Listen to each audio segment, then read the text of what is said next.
in the race. Ila maghfirah, for forgiveness from your Lord. ক্ষমা, জান্নাতে যাওয়ার প্রথম শর্ত হলো ক্ষমা করা লাগবে। ওমান যুহযিহা আনিন নার ফাউদখিলাল জান্নাতা ফাকাদ ফাস। যাকে ক্ষমা করা হয়েছে তাকে আল্লাহ তাআলা জান্নাতের জন্য বাছাই করেছে। এমন কোন বান্দা নাই যে অপরাধ করে নাই, তার ক্ষমার প্রয়োজন নাই। আল্লাহ তাআলা ক্ষমা করেছেন, শুধু মুহাম্মদুর রাসূলুল্লাহর গুনাহ লেখা হয় নাই, আল্লাহ ডিলিট করে দিয়েছে। আর কোন পয়গম্বরকেও আল্লাহ ডিলিট করে নাই। তো ক্ষমা এবং জান্নাতের পথে, কোন জান্নাত? আল্লাহ জান্নাতের বিশেষণ দিচ্ছে, আরদুহাস সামাওয়াতু ওয়াল আরদ, as wide as 7 heavens and the earth. সপ্ত আকাশ, পৃথিবী যত বিস্তৃত, আল্লাহর জান্নাত এর চাইতেও বিস্তৃত। আসসালামু আলাইকুম। মাসুমা আরিফিন বোন, সকাল থেকে প্রোগ্রামের 70 শেষ হওয়ার পরেও আপনার কিন্তু আনমিউটে কথা শোনা যাচ্ছে। মেহরবানি করে বন্ধ করুন। তো এগুলো যদি দায়িত্বশীলদেরকে বলতে হয়, এমন কর্মীদেরকে এই প্রোগ্রামের অন্তর্ভুক্ত করা, দায়িত্বশীলেরা দয়া করেছেন, উনি কিন্তু উপযুক্ত হন নাই। যাই হোক, আমি খুব শক্ত কথা বললাম, শক্ত কথাই আমি বলি, আমার জন্যও বলি, আপনাদের জন্যও বলি। মানুষ সব একরকম নয়, তো আমি সেরকম। আমি আশা করব আপনাদেরকে আরেকবার কাকেও বলতে হবে এই অবস্থায় কেউ যাবেন না। দরকার হলে আপনি প্রোগ্রাম থেকে চলে যান। আপনার প্রোগ্রামে আরেকজনকে ডিস্টার্ব করার এই অধিকার আপনার কেউ দেয় নাই। আপনাকে জাহান্নামে যাওয়ার অধিকার দেয়া হয়েছে। আমি ধ্বংস হয়ে যাব, হয়ে যাও তুমি, এটা আল্লাহ দিয়ে দিয়েছেন। ইবলিসকে বলছেন তুমি ধ্বংস হয়ে যাও, সেও ধ্বংস হওয়ার জন্য রাজি হয়েছে। আল্লাহর গোলামদের চেতনা আর কি কিয়ামতের দিন হবে? যাই হোক, আসুন এবার আত্মগঠন সম্পর্কে বলছিলাম। রাসূলুল্লাহ সাল্লাল্লাহু আলাইহি ওয়াসাল্লামের আত্মগঠনের, আমাদেরকে তৈরি করার যে তরজ আল্লাহ শিখিয়েছেন, উহা দিয়ে শুরু করতে চাই। হুয়াল্লাযী বা'আসা ফিল উম্মিয়িনা রাসূলাম মিনহুম ইয়াতলু আলাইহিম আয়াতিহি। It is he who has raised among you the unlettered messenger. তিনি সে আল্লাহ যিনি তোমাদের ভিতর থেকে একজন নিরক্ষর, বর্ণমালা জানেন না, লিখতে জানেন না, পড়তে জানেন না, এমন এক ব্যক্তিকে বিশ্ব নবুয়তের জন্য আল্লাহ তাআলা বাছাই করলেন। রাসূলুল্লাহ সবচেয়ে বড় নবুয়তের অহংকার হলো নবী আল উম্মিয়া। হুজুর বলেন, এটা আমার নবুয়তের মুজিজা, এটা আমার নবুয়তের অহংকার। এবং দরুদে উম্মিকে রাসূলুল্লাহ সাল্লাল্লাহু আলাইহি ওয়াসাল্লাম বেশি পছন্দ করতেন। ইয়াতলু আলাইহিম আয়াতিহি, তিনি কি করেন? তোমাদেরকে the unlettered messenger of their own, তাদের ভিতর থেকে আমি একজন উম্মি রসুল খাড়া করে দিলাম। একে তারা আগের থেকে চিনত। কি চিনত? জাফর বিন আবু তালেব নাজ্জাশীর দরবারে বললেন, আমাদের কাছে এমন একজন ব্যক্তি নবুয়তের আওয়াজ তুলল, তার 4টে বৈশিষ্ট্য আমি বলছি। নারিফু নাসাবাহু ওয়া সিদকাহু ওয়া আমানাতাহু ওয়া আফাফাহু। ইমাম মুসনাদে আহমদ, ইমাম আহমদ হাদিস গ্রহণ করেছেন বিশুদ্ধ সনদে। হযরত জাফরের যে বক্তব্য নাজ্জাশীর দরবারে, যে বক্তব্যের পরে নাজ্জাশী ঈমান এনে ফেলছে, তো সেখানে তিনি বললেন, আমাদের কাছে আল্লাহ তাআলা মুহাম্মদ ইবনে আব্দুল্লাহরে খাড়া করে দিলেন। আমরা তাকে আগের থেকেই তো চিনতাম, যদিও তিনি তার আত্মীয়, তো আরবের লোকেরা সবাই তাকে চিনত এই 4টা জিনিসে। তিনি কোন বংশের? তিনি আরবের শ্রেষ্ঠ কুরাইশ বংশের ছেলে। তিনি আব্দুল মুত্তালিবের নাতি। তিনি মুহাম্মদ ইবনে আব্দুল্লাহ, নাআরিফু নাসাবাহু ওয়া সিদকাহু, তার সত্যবাদিতা, তাকে নাম ধরে কেউ ডাকতো না। আল আমিন আস-সাদিক, সত্যবাদী এবং আমানতদার, শ্রেষ্ঠ আমানতদার। সারা জীবনে একটা মিথ্যা কথা বলেন নাই। কাফেরেরা বলছে আমানতের খেয়ানত করেন নাই। মানব জীবনের চরিত্রই এই দুইটা, এই দুইটার উপরে নবুয়ত দাঁড়িয়ে আছে। আমানতদারিতার উপরে, সাদাকতের উপরে। সুবহানাল্লাহ ওয়া বিহামদি। সমগ্র পৃথিবীর সমস্ত রোগ হলো এই দুই শব্দের ভিতর। কথা যা বলছে সব মিথ্যা, সন্দেহযুক্ত, সত্য মিথ্যার মিশ্রণ। আর আমানতদারিতা তো এই শব্দ এখন পৃথিবী থেকে বিদায় নিয়েছে। এটা পৃথিবীতে কবে ফিরে আসবে, কোন দেশে আসবে, আল্লাহ তাআলাই জানে। পৃথিবীর কোন রাষ্ট্রনায়ক ইল্লা দিয়ে বলার কোনো উপায় নাই, যার কাছে কামাহক্কু আমানতদারিতে আছে। মানুষের জান, মানুষের মাল, কোন আমানতদারিতেই কোথাও নাই।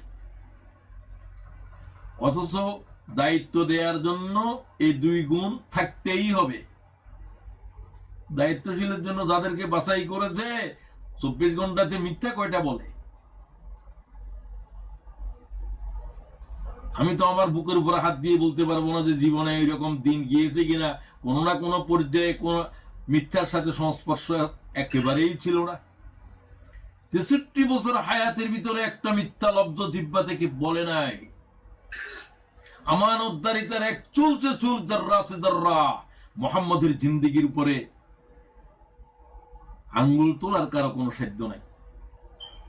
নবুয়তের ঘোষণার আগে, নবুয়তের ঘোষণার পরে। তো যাই হোক, হযরত জাফর বললেন, আমরা তার বংশ জানি, তিনি আমানতদার, তিনি সমগ্র জীবনে তাকে আস-সাদিক বলা হতো, আরবের লোকেরাই ডাকতো। এগুলো নবুয়তের একবারে প্রথমে। তিনি বাল্যকাল থেকেই আল আমিন, বাল্যকাল থেকে আস-সাদিক, নারিফু নাসাবাহু ওয়া সিদকাহু ওয়া আমানাতাহু ওয়া আফাফাহু। তিনি যে সমাজে জন্মগ্রহণ করছেন সেটা শরাবের সমাজ। শুধু শরাবের আরবের ভিতরে 12,000 নাম ছিল। শরাবের, কি জাতের শরাব খোর এগুলো, কি জাতের নেশাখোর, কি জাতের ব্যভিচার। আরবের আল্লাহর কাবার সামনে ব্যভিচার চলছে, উলঙ্গ হয়ে আল্লাহর কাবার সামনে নারী পুরুষ ব্যভিচার করছে।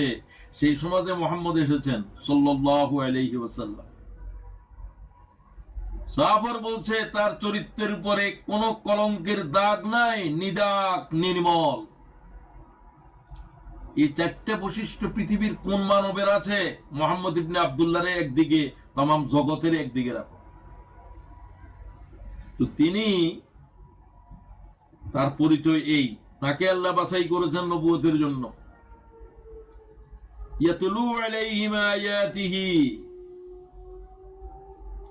who recites to them his verses, আল্লাহ তার আয়াত তেলাওয়াত করে শোনায়। ইসলামী আন্দোলনের কর্মীগণ, আত্মগঠনের প্রথম জিনিস হলো কোরআন। পিএইচডি হাসিল করা, অক্সফোর্ড হার্ভার্ডে লেখাপড়া করা, এগুলো করতে পারেন আপনি। আল্লাহর কাছে এগুলো কোনো লেখাপড়াই নয়, দ্বীনের কাছে এগুলো কোনো লেখাপড়াই নয়। এগুলোকে আমি অন্য কোনো ভাষায় বলতে পারবো না, এগুলো শিখা কোনো নাজায়েজ নয়। তো তামাম জগতের এলেম শিকার পরেও কি কোরআন শরীফের এক শব্দ শিকার এলেম হবে? এক আয়াতের পরিমাণ এলেম তামাম জগতের জ্ঞানের কাছে জ্ঞান জমা করলে হবে না। সে কোরআন কি তেলাওয়াত করতে শিখাতেন তিনি। কোরআন মানুষ কিভাবে তেলাওয়াত করবে, গুনাহ কিভাবে আদায় করবে? কোরআন তেলাওয়াত করতে জানা হচ্ছে সমগ্র জানার প্রথম জানা। কোরআন শরীফ তেলাওয়াতের ভিতরে ভুল এখনো। আপনারা আমাকে বাছাই করেছে রোকন হওয়ার জন্য, আপনি রোকন টোকন হওয়ার যোগ্যতাও আপনার নাই।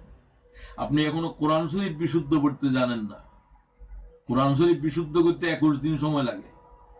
একেবারে মাফা গনা হিসাব বলছি আমি, 21 দিন সময়। আর তো 1 মাস না হয়ে লাগলো।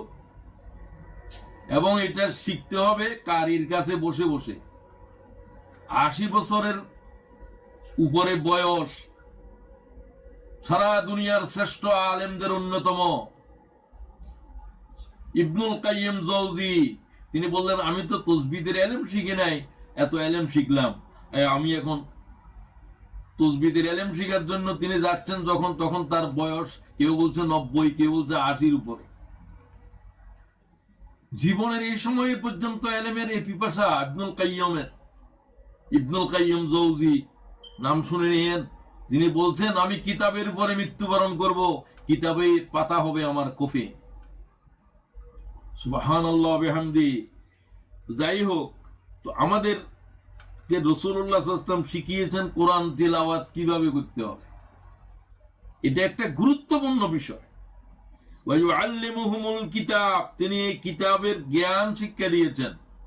যা তিলাওয়াত করলো তার ভিতরে আল্লাহ তাআলা কি বলতে চাইলেন, আল্লাযীনা ইউমিনুনা বিল গায়ব ওয়া ইউকিমুনাস সালাত ওয়া মিম্মা রাযাকনাহুম ইউনফিকুন, কি বললেন? ওটা হলো টু আন্ডারস্ট্যান্ড দ্য কোরআন। তিনি শিখালেন আমাদেরকে, তেলাওয়াত শিখালেন, কোরআন শরীফের আয়াতের মর্ম শিখালেন, কি কি শিখতে হবে শুনেন আত্মগঠনের জন্য। ওয়াল হিকমা, কিভাবে কোরআনকে নিজের জীবনের উপরে গ্রহণ করতে হবে। রাসূলুল্লাহর সুন্নাহ হলো হিকমা, তিনি দেখাই দিলেন, শিখালেন। এবং ওয়ায়ুযাক্কিহিম, তিনি তাদেরকে পরিচ্ছন্ন করলেন। এদের ভিতরে, এদের চিন্তার ভিতরে, আমলের ভিতরে শিরিক, কুফর, বেদাত নাই, যে কোনো গুনাহ নাই, সব আছে। এগুলো থেকে পরিচ্ছন্ন করলেন। এরা গোমরাহির ভিতরে ছিল, এদেরকে আল্লাহ দুনিয়ার শ্রেষ্ঠ মানব নবীদের পরে যারা, তাদের মর্যাদায় পৌঁছে দিলেন। তো যাই হোক, এগুলো হলাম ভূমিকা বললাম আমি। মানুষের ভিতরে দুটো জিনিস আছে। রাসূলুল্লাহ বলেন সাল্লাল্লাহু আলাইহি ওয়াসাল্লাম, লিন্নাসি লাম্মাতুম মিনাল মালাইকাতি ওয়া লাম্মাতুম মিনাল বাহাইম, প্রত্যেক মানুষের কাছে পশুত্ব আছে, প্রত্যেক মানুষের কাছে মনুষ্যত্ব আছে। কোরআন শরীফ বলছে ফাআলহামাহা ফুজুরাহা ওয়া তাকওয়াহা, মানুষের ভিতরে সৎ এবং অসতের প্রবৃত্তি আল্লাহ তাআলা রেখে দিয়েছে। এবং তোমার কাজ হবে পশুত্বকে দমন করা আর মনুষ্যত্বর বিকাশ সাধন করা। সব কথা কোরআন এবং হাদিসে বর্ণিত আছে, যেগুলো আমরা বলে থাকি অনেকে। পাশবিকতার আগাছাকে উপড়ে তুলতে হবে, মানবিকতার ফসল আবাদ করতে হবে। ফাআলহামাহা ফুজুরাহা ওয়া তাকওয়াহা, قد أفلح من زكاها وقد خاب من دساها, সে কামিয়াব হয়ে গেল যে তার মনুষ্যত্বকে বিকাশ করলো, পরিচ্ছন্নতার অর্জন করলো এবং দমন করলো তার প্রবৃত্তিকে, নফসকে, সে কামিয়াব হয়ে গেল। আসুন এবার আমরা আমাদেরকে একটা কাঙ্ক্ষিত মানে পৌঁছতে হবে। পৃথিবীর বিপ্লব করার জন্য একদল মানুষ মানসম্পন্ন হতে হবে। এই কথাটা মওলানা মওদুদী একটা কিতাবে বলেছেন, যে কিতাব আপনারা সবাই পড়েন, ইসলামী আন্দোলন সাফল্যের শর্তাবলী। সাফল্যের শর্ত একটাই, ব্যক্তিগত কিছু গুণ বলছেন, কিছু সামষ্টিক গুণাবলী বলছেন। এই টিমটা বিজয় হবে। পাকিস্তানের সাথে আজকে মনে করেন ক্রিকেট খেলা হচ্ছে ইন্ডিয়ার সাথে, তো এখানে কি ইন্ডিয়া খেলতেছে না পাকিস্তান খেলতেছে? 11 এদের থেকে 11 জন, এদের থেকে 11 জন, বিশেষ কতগুলো খেলোয়াড় আসছে, তারা প্রশিক্ষিত। তাদের জয় পরাজয়ের সাথে একটা জাতির জয় পরাজয় নির্ভর করবে। ইসলামকে বিজয় করার জন্য আল্লাহর কিছু গোলাম দুনিয়ার উপরে দাঁড়াতে হবে যোগ্যতার সাথে। তাদের যোগ্যতার উপরে আল্লাহর দিন বিজয় হওয়া না হওয়া নির্ভর করবে। যেমন রাসূলুল্লাহ এরকম এক দল মানুষ তৈরি করেছিলেন, মুহাম্মদুর রাসূলুল্লাহ ওয়াল্লাযীনা মাআহু আশিদ্দাউ আলাল কুফফার রুহামাউ বাইনাহুম। কথা বুঝার চেষ্টা করবেন। বারবার রিপিটেশন করা যাবে না, বুঝার চেষ্টা করতে হবে।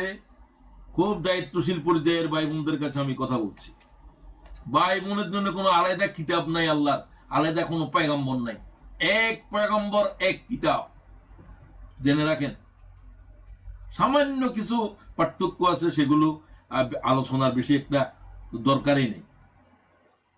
নারীর জন্য যত ওয়াক্ত ফরজ, পুরুষের জন্য তাদের অসুবিধার জন্য সময় হয়তো কিছু নামাজ ছেড়ে দিতে হয়, এটাই পার্থক্য। অসুস্থতার জন্য পুরুষেরও ছাড়তে হয়, নারীদের কিছু বিশেষ অসুবিধা আছে তাই। তো আসেন এবার, আমি সময় যেহেতু কম, অনেক বিস্তৃত আলোচনা রয়েছে, কিছু আলোচনা হয়ে গিয়েছে আমার আগেই, কাঙ্ক্ষিত মান না হলেও একই কথা বলা হয়েছে। চূড়ান্ত যোগ্যতা অর্জন করার জন্য, বায়াতবদ্ধ হওয়ার জন্য আমাদেরকে চূড়ান্ত গুণাবলীর পাহাড়ের চূড়া স্পর্শ করতে হবে। আর সেই গুণাবলীগুলো কেউ পূর্ণভাবে অর্জন করতে পারবে না, ওর কাছে যেতে হবে, কারণ সেটা শুধু আল্লাহ রসুলের কাছেই ছিল। ইন্নাকা লাআলা খুলুকিন আযীম, সর্বোৎকৃষ্ট আখলাকের উপরে মোহাম্মদ দাঁড়িয়ে আছে, প্রতিষ্ঠিত আছে। তাকে তোমরা স্পর্শ করো, তার কদমের উপরে কদম রাখো। সাহাবীরা করেছেন তাই। চেষ্টা করতে হবে। সবাই আবু বকর হইতে পারে নাই, আশারায়ে মুবাশশারা হইতে পারে নাই, ১৬ লক্ষ সাহাবীর সবাই, কিন্তু সবাই জান্নাতি। এদের ভিতরে আবার বাছাই করা আছে একবারে হুবহু, সবাই পরীক্ষা দিয়েছে, সবাই তো আর 90 আপ নম্বর পায় নাই, 80 আপ নম্বর পায় নাই, নম্বরের ডিফারেন্স আছে। তো সাহাবীরা সবাই ৮০ নম্বর পর্যন্ত পাইছে সবাই। আবু বকর, উমর, উসমান, এরা ৯০-এর উপরে নম্বর এদের। ক্বালা আবু বকর ফিল জান্নাহ, উমর ফিল জান্নাহ, উসমান ফিল জান্নাহ, আলী ফিল জান্নাহ, একবারে নাম ধরে ধরে বলছেন আল্লাহ রাসূল মসজিদে নববীর মিম্বরে বসে। ইমাম তিরমিজি বিশুদ্ধ সনদে হাদিস বর্ণনা করেছেন, আব্দুর রহমান ইবনে আউফ হাদিসের রাবী। ক্বালা আবু বকর ফিল জান্নাহ ওয়া উমর ফিল জান্নাহ, উসমান ফিল জান্নাহ, আলী ফিল জান্নাহ, ওয়া তালহাতু ফিল জান্নাহ, ওয়া জুবাইর ফিল জান্নাহ, আব্দুর রহমান ইবনে আউফ ফিল জান্নাহ, সাঈদ ইবনে যায়েদ ফিল জান্নাহ, সাদ ইবনে আবি ওয়াক্কাস ফিল জান্নাহ, আবু উবাইদা ইবনুল জাররাহ ফিল জান্নাহ, আও কামা ক্বালা আলাইহিস সালাতু ওয়াস সালাম। তিরমিজি এই 10 জনের নাম বলে দিলেন। এগুলো तमाम সাহাবীদের শীর্ষে। এদেরকে বলা হয় আশারায়ে মুবাশশারা, যাদেরকে দুনিয়া থেকে রাসূল জান্নাতি বলে দিয়েছে। আবু বকর জান্নাতি, ওমর জান্নাতি, এই যাদের নাম বলা হলো এগুলো জান্নাতি, সব সাহাবী জান্নাতি। এদেরকে আল্লাহ রাসূল ঘোষণা দিয়ে বলছে এরা জান্নাতি। তো আসুন এইবার আমরা আমাদের মানকে কিভাবে কাঙ্ক্ষিত অবস্থায় পৌঁছাবো। কাঙ্ক্ষিত শব্দটা খুব ডিজায়ার্ড, শব্দটাও অর্থ ইংরেজিতেও ডিজায়ার্ড। আসলে এই কোয়ালিটি পর্যন্ত যাওয়াটা মানুষের কামনা, চেষ্টা করতে হবে। সবাই একই রকম যেতে পারবেন এমন না, তারপর অন্তত 33-40 নম্বর তো পাইতে হবে, এটা কোশিশ করতে হবে। 80-40-এর উপরে উঠা লাগবে। তো আসেন এবার, প্রথম হলো তাফাক্কুহু ফিদ্দীন। অনেকে হয়তো বুঝেন নাই কি বললো তাফাক্কুহু ফিদ্দীন। এটা কোরআনের শব্দ। ফালাউলা নাফারা মিন কুল্লি ফিরকাতিন মিনহুম তায়িফাতুন লিয়াতাফাক্কাহু ফিদ্দীন, সূরা তাওবা। তোমাদের ভিতরে এমন কিছু মানুষ তৈরি হও যারা আল্লাহর কোরআনের উপরে তাফাক্কুহু ফিদ্দীন, কোরআনের উপরে বিশেষজ্ঞ হবে। কোরআন শরীফের যে কোনো আয়াতের বিষয়ে যাদের ইলম আছে। হযরত ওমর আব্দুল্লাহ ইবনে মাসউদকে কতগুলো প্রশ্ন করলেন কোরআনের উপরে, 7-8টা। তারপরে বললেন, কাফেলার ভিতরে প্রশ্ন চলতেছিল, তিনি হযরত ওমর অন্ধকারে দেখতেছিলেন না। উত্তরগুলো যখন দেওয়ার পরে বললেন, তোমাদের ভিতরে কি আব্দুল্লাহ ইবনে মাসউদ আছে? তিনি বললেন যে আমিরুল মুমিনিন, আমি জবাব দিচ্ছি, তুমি এর সামনে আসো। হযরত ওমর তার আলিঙ্গন করলেন, ভালোবাসছেন। এরপর আব্দুল্লাহ ইবনে ওমর বললেন, আমিরুল মুমিনিন, কোরআন শরীফের 6664 আয়াতের এমন একটা আয়াত নাই যে আয়াতের শানে নজুল, যে আয়াতের গুরুত্ব আল্লাহ আমার সিনার ভিতরে জমা করে নেয়। কোরআনে তাফাক্কু ফিদ্দিন বুঝছেন? না বুঝলে তো আর কিছু করার নাই। এটা হলো স্ট্যান্ডার্ড, এটা হলো মান, এটা হলো ডিজায়ার্ড কোয়ালিটিস। কোরআনের উপরে এতটুকু দখল লাগবে। সূরা ফাতিহাও আজ বুঝে নাই, সদস্য হয়ে যান। কত সদস্য কত রকমের হয়, আল্লাহ তো জিজ্ঞাসা করবে না কে সদস্য ছিল। এগুলো আমাদের পরিমাপ। আমরা চাচ্ছি আল্লাহ তাআলার নিকটে যাওয়ার জন্য ভাই বোনদের কিছু গুণা বলে আসা দরকার।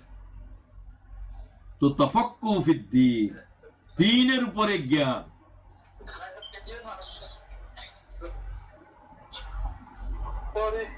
জেনে রাখবেন, জ্ঞানই হচ্ছে যে সব মূল শক্তি। Knowledge is power. Quran is the basis of all knowledge. সমস্ত জ্ঞানের মূল হলো যে আল্লাহর কিতাব। আমি ঠিক আছে মনে হয়। কোরআন শরীফের এই আয়াতটা যারা পড়েন নাই তাদেরকে আমি একটু পড়ে নিতে বলবো। সূরা জুমার 23 আয়াত। আমি বহুত আলেমের বয়ান শুনছি, আমি কোন আলেমের জবান থেকেই শুনলাম না কোরআন শরীফের উপরে এই বিশেষজ্ঞ যারা, তাদের এই আয়াত তো জানাই ফরজ। আমাদের আল কোরআন একাডেমির পরিচালক আমার খুবই বন্ধু উনি। তো আমি একদিন তাকে জিজ্ঞাসা করলাম যে আপনারা কি কোরআন শরীফের তরজমা করেন? আমি কোরআন শরীফের একটা আয়াতের তরজমা পড়লে বুঝবো যে এই লোকের কাছে আল্লাহর কোরআনের ইলম কতটুকু আছে। বলে সেটা কি? আর সেটা সূরা জুমার 23 আয়াত। বলে সেখানে কি আছে? কি আছে আপনি পড়ে নিয়ে। উনি উনার উপরে আমার খুবই ভালো ধারণা এবং আমি পছন্দ করি। তো আল কোরআন একাডেমির পরিচালনা, আল্লাহ তার কাজকের ভিতরে বরকত দান করুন। আলহামদুলিল্লাহ। আল কোরআন একাডেমির আমাদের এই ভাই, নামটা তো ভুলে গেলাম এখন, হ্যাঁ হাফেজ মুনির ভাই। হাফেজ মুনির ভাই, ধন্যবাদ আপনাকে। হাফেজ মুনির ভাইকে আমি এত ভালোবাসি যে আপনাকে আমার হিংসা করতে ইচ্ছে করে। কোরআন শরীফ এত বড় খেদমত আপনি দিয়েছেন, তারা পৃথিবীর মানব জাতির কাছে পৌঁছে দিয়েছেন। তো আমি উনাকে বললাম না হলে আপনি এই আয়াতের তর্জমা আমি এটা দিয়ে একজন বিশেষজ্ঞরে আমি পরিমাপ করতে পারবো। তো তিনি আর আমার সাথে কথা বলেন নাই তেমন। তো আমি এটাই বলে দিলাম, আপনাদেরকেও বলতেছি। আল্লাহু নাজ্জালা আহসানাল হাদিস। Allah has sent down from time to time the most beautiful message for mankind. আমি আয়াতের তরজমা পড়ছি, আয়াতও পড়তেছি। Allahu nazzala ahsanal hadith. Allah has sent down from time to time. Time to time কেন বললাম? নাজ্জালা, আনজালা বলেন না এখানে। নাজ্জালা মানে অল্প অল্প করে। 23 বছর লাগাইছে আল্লাহ তাআলা কিতাব নাযিল করতে। কোন কিতাব না কিন্তু 10 মিনিটও তো লাগে নাই। জিব্রাইল এসে তৌরাতের 10টা কমান্ডমেন্ট দিয়ে দিল, ইনজিলের 15টা কমান্ডমেন্ট দিয়ে দিল। কিতাবাম মুতাশাবিহাম মাসানি, এটা ওই কিতাব, it's verses resembling each other, যার একটা আয়াত আরেকটা আয়াতের সাথে মুতাশাবিহা করে। মুতাশাবিহা মানে এটাও এই মানের, এটা একই মান। সমস্ত কোরআনের আয়াতের ওজন এক বরাবর। আঙ্গুল তুলতে পারবেন না কোন আয়াতের উপরে এটার কি আল্লাহর আয়াত, এটার ভিতরে একটু মানের খামি আছে, কমতি আছে। আল্লাহ বলছে এই জাতের একটা আয়াত কোরআন শরীফ থেকে আল্লাহর কোন গোলাম বের করতে পারবে না। সুবহানাল্লাহ ওয়া বিহামদি। 23 বছরে নাযিল হয়েছে এটা। এত হাজার হাজার আয়াত, এখানে প্রত্যেকটা আয়াতের ওজন এক বরাবর। হ্যাঁ, যে সমস্ত আয়াতগুলো মুতাশাবিহাত অথবা যেগুলো হরফুল মুকাত্তাত সেগুলো দুর্বুদ্ধ, সেগুলো ভিন্ন, সেগুলো অল্প। এরপরে বললেন মাসানি। দুইটা শব্দ খুবই গুরুত্বপূর্ণ। আপনারা অনেকে বুঝতেছেন কিনা আমার সন্দেহ হচ্ছে। আমি তো আপনাদেরকে চোখে দেখতেছি না। ক্লাসে ছাত্ররা উপস্থিত থাকলে বোঝা যায় কারা অ্যাটেন্টিভ কারা অ্যাটেন্টিভ নয়। তো যাই হোক, আমি তো ভালো ধারণাই আশা করি আপনারা অ্যাটেন্টিভ শুনতেছেন। দুই একজন হয়তো একটু ডিস্টার্বিং হলেও বাকিরা আলহামদুলিল্লাহ ভালোই আছেন। তো রিজেম্বলিং ইচ আদার, একটা যেন আরেকটার পরিপূরক, একই রকম, একই ওজনের। রিপিটেড রিপিটেড অ্যান্ড রিপিটেড, একটা কথা যেন সমস্ত আয়াতের ভিতরে গুঞ্জরিত হচ্ছে, বারবার, বারংবার বারংবার।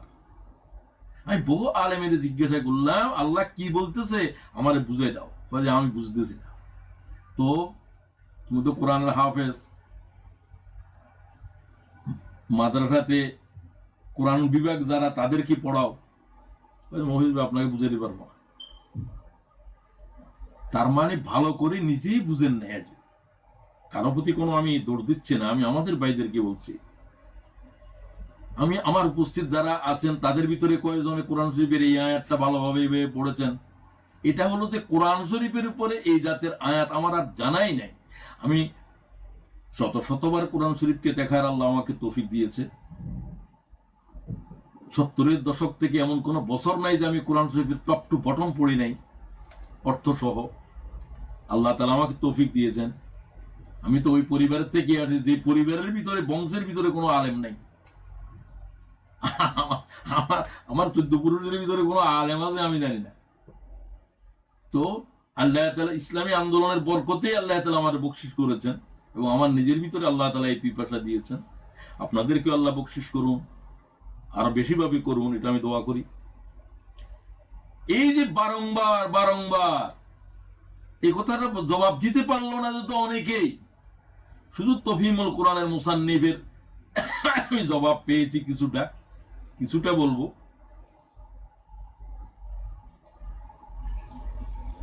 আর বাকিটা আল্লাহ তাআলা আমার ভিতরে এলকা করে দিছে। ওই যে শাহ ওলিউল্লাহ সাহেব বলতেন, উনি কিতাবের মাঝে মাঝে কয় আল্লামানি রাব্বি, আল্লাহ আমারে বলে দিচ্ছে। আমার এক আলেম বললো, মফিজ ভাই এটার অর্থ কি? উনি এটা বলেন কেন? আরে এটা বলতে আমি তো বুঝি, এটা কেন বলেন? ওই কি বুঝেন আপনি? আরে হ্যাঁ আমি বুঝি, আপনার বুঝাতে পারবো না। আচ্ছা যাই হোক, আমি আপনাদেরকে বলছি, আল্লাহর কোন গোলাম যদি আল্লাহর কিতাবের, আল্লাহর দিনকে জানতে চায়, আল্লাহ তারে কিভাবে এলেম গায়েবেত্তুন বকশিশ করে, গায়েবেত্তুন বকশিশ করে আপনি যা জেনে নিতে পারবেন। আমি আমার জীবনে হাজার বার দেখেছি এটা।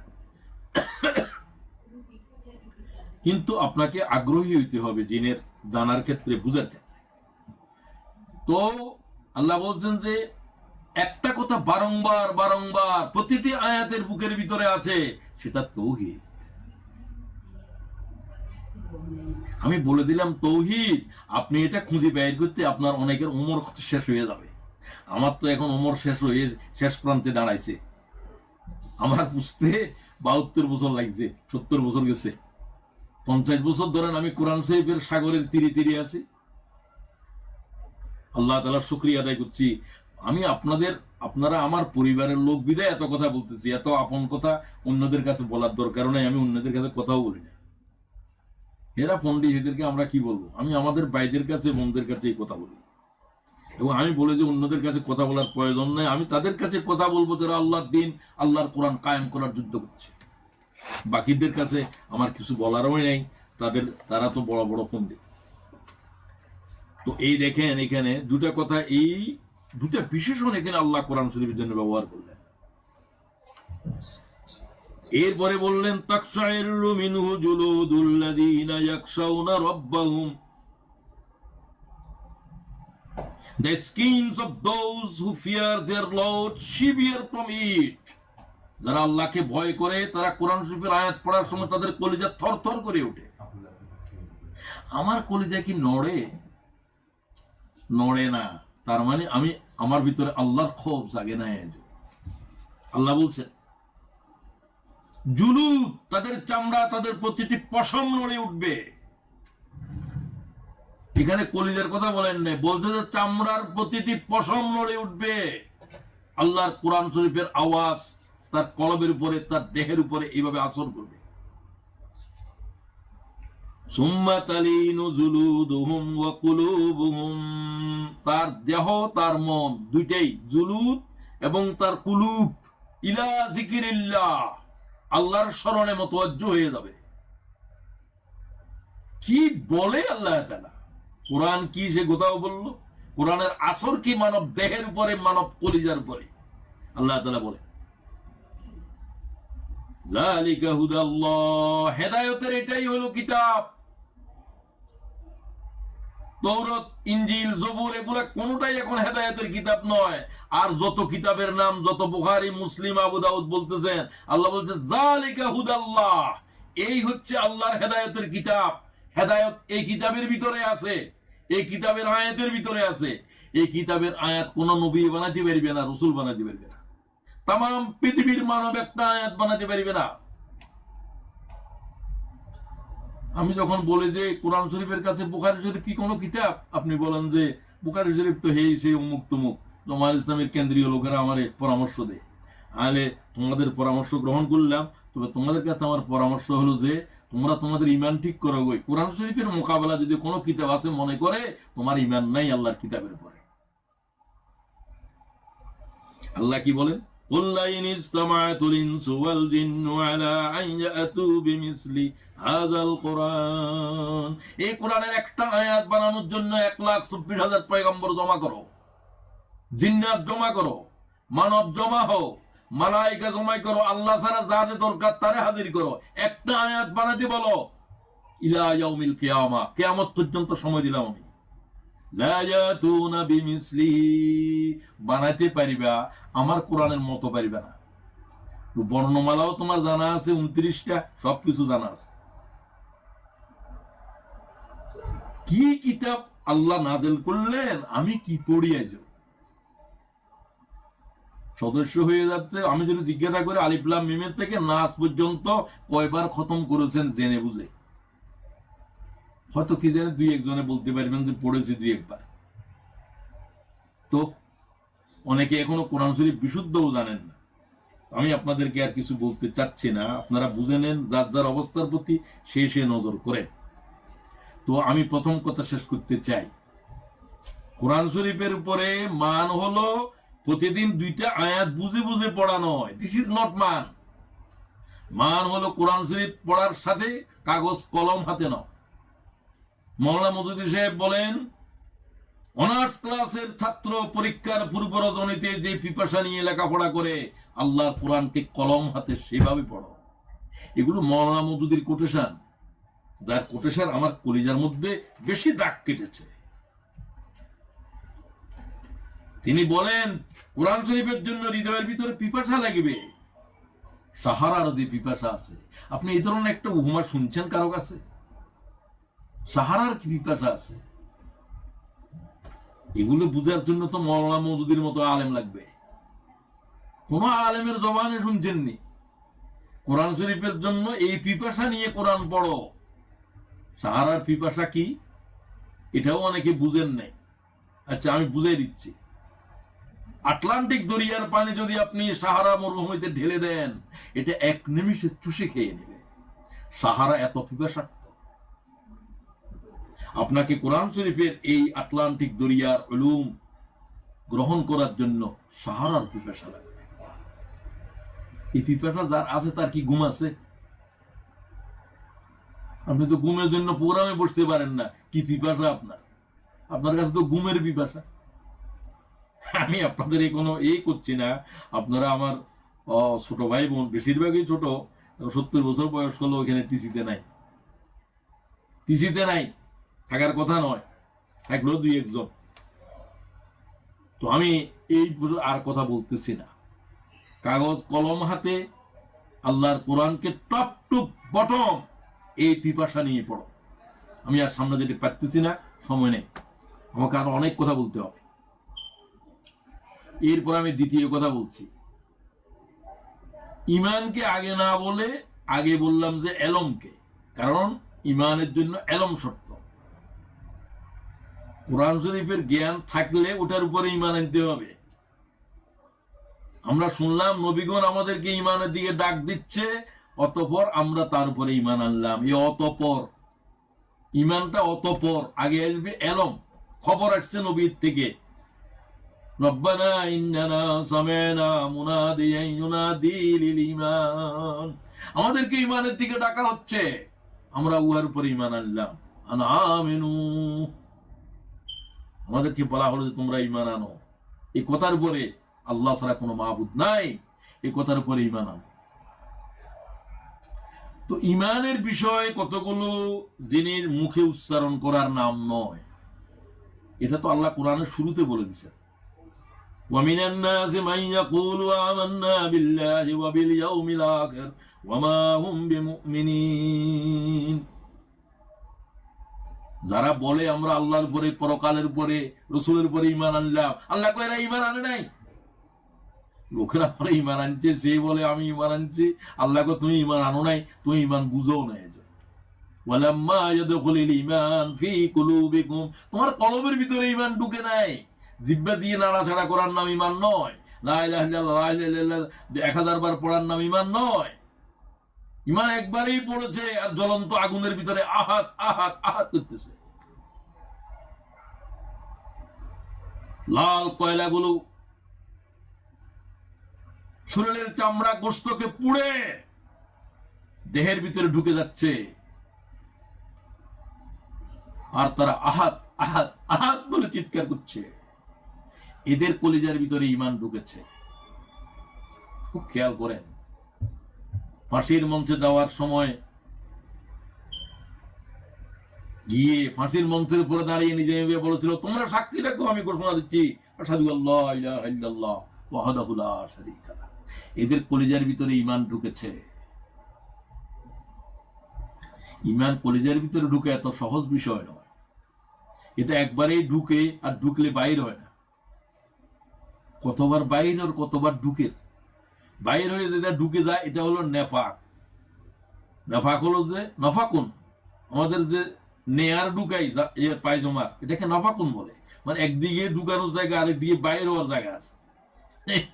এটা হলো মুনাফিকি। আবু বকরের ঈমান ঢুকেছে কলিজার ভিতরে, আর বাইর হয় নাই। আল ঈমান ফি কুলুবিহিম আযামু মিনাল জাবাল।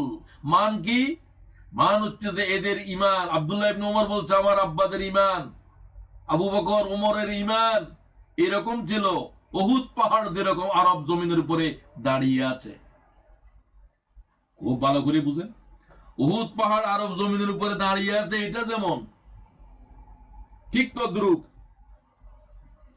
এদের কলিজার ভিতরে, কলিজার এদের হৃদয়ের জমিনের ভিতরে এইভাবে দাঁড়িয়েছিল ঈমানের পাহাড়। আমার আপনার অবস্থা কি? এটা পড়ে গেছে।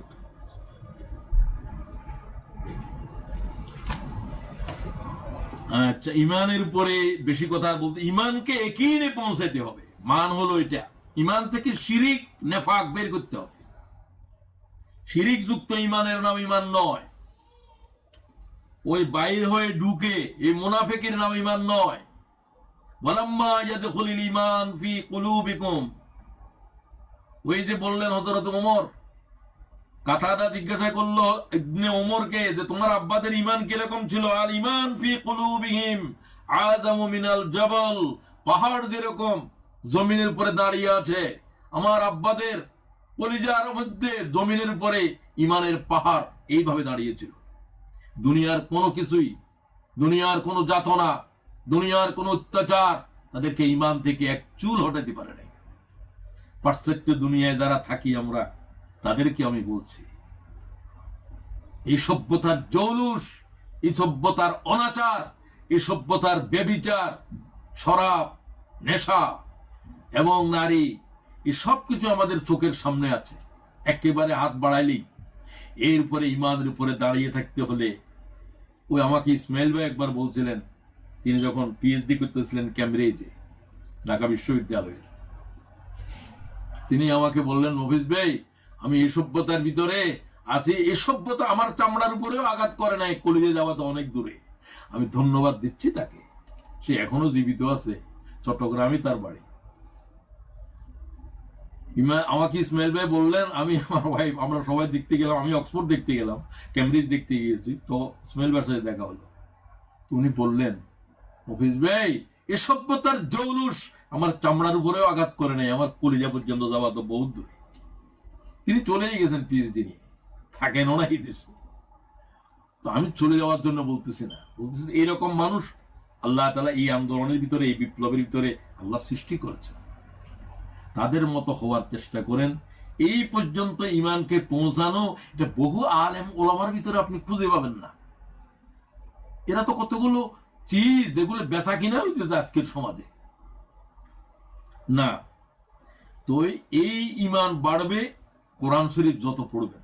ওয়াইজা তুলিয়াত আলাইহিম আয়াতু যাদাতুহুম ঈমানা, ঈমান বাড়তে থাকবে আল্লাহর কোরআন শরীফ তেলাওয়াতের কারণে। তো ঈমান মান হচ্ছে প্রতিদিন ঈমান আনতে হবে, প্রতিদিন চার্জ দিতে হবে, প্রতিদিন ঈমান আনতে হবে। আপনি মনে করেন যে আমি তো প্রতিদিন কি ঈমান আনে, ইয়া আইয়ুহাল্লাযীনা আমানু আমিনু, হে ঈমানদারগণ ঈমান আনো, ঈমান আনো। কতদিন? যতদিন মউত না হবে ততদিন ঈমান আনতে হবে। মউতের বিছানাও ঈমান আনতে হবে, ঈমান নিয়ে কবরে যেতে হবে। খুব খেয়াল করেন। ভাই বোনদেরকে বলতেছি, তার মানে প্রতিদিন কোরআন শরীফ পড়লে আপনার ভিতরে ঈমান বৃদ্ধি পাবে। এই কথাটুকু আল্লাহর কোরআন শরীফ থেকে আমরা শিখলাম। তো আর কোরআন শরীফের পড়ার সময়, ঈমানকে বৃদ্ধি করার উপযুক্ত সময় হলো ভোরবেলা। ভোর হলো ফজরের আগে। রাসূলুল্লাহ সাল্লাল্লাহু আলাইহি ওয়াসাল্লাম কখন জাগতেন? ইজা সামিউস সারিক, মোরগ যখন প্রথম আওয়াজ দেয় রাসূলুল্লাহর পিঠ বিছনা থেকে উঠে যেত। হযরতে আয়েশা বলেন তখন থেকে ভোর শুরু হবে। আপনার আর আমার ভোর শুরু হয় 7টা বাজে, কারো 8টা বাজে। আল্লাহু আকবার। সুতরাং আমার ভিতরে কোরআন শরীফের আসর কিভাবে পয়দা হবে? এরপরে আসেন আল্লাহ তাআলার বিধানের পরে যত আয়াত আছে তার ভিতরে 3টা জিনিস বেশি গুরুত্বপূর্ণ, সেগুলাকে নিষ্ঠার সাথে পালন করতে হবে। 1 নম্বর হলো সালাত। আইয়ুল আমালি আফজাল ইয়া রাসূলুল্লাহ, আল্লাহ যত নির্দেশ দিয়েছেন সবচেয়ে গুরুত্বপূর্ণ কি? রাসূলকে জিজ্ঞাসা করা হবে। মান খেয়াল করেন।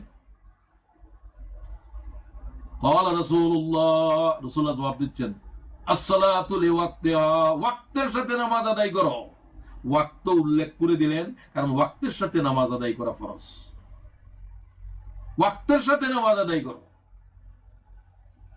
ফজরের নামাজ যদি কেউ 7টা বাজে প্রতিদিন পড়ে, দেখি নামাজ হবে? তখন তো সূর্য উদয় হয়ে যায় না। এরপর সালাত সবচেয়ে গুরুত্বপূর্ণ। ওয়াসজুদু ওয়াক্তারিব, আল্লাহর নৈকট্য হাসিল করার যত ইবাদত আছে নামাজের কোনো বিকল্প নাই। সিজদা হচ্ছে ওই ইবাদত যে ইবাদতে আল্লাহ তাআলার গোলামকে আল্লাহর কদমের উপরে হাজির করে দেয়। কোরআনের আয়াত, কোরআনের আয়াত ফল প্রস্ট্রেশন, প্রস্ট্রেট করতে থাকলে আল্লাহর একেবারে নিকটে চলে যায়। ওয়াক্তারিব কোরআনের আয়াত এটা।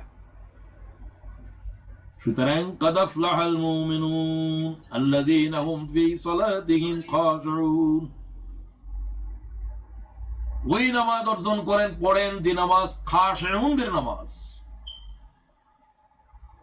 নামাজের ভিতরে কিছু আছে খাশিউন, যাদেরকে আল্লাহ তাআলা প্রশংসা করলেন, আর আছে রাউন সাহুন, লোক দেখানো অবহেলার নামাজি। যোহর আর আসরের নামাজ পড়তে গিয়ে সময় চলে যায়, গাফেল। আর লোক দেখানো, লোকদেরকে দেখানোর জন্য কিসের ওযু, কিসের গোসল, রাজনীতির সভা করেন, মিছিল করেন, ভোটের জন্য গেছে, ওযু ছাড়া নামাজ পড়ে।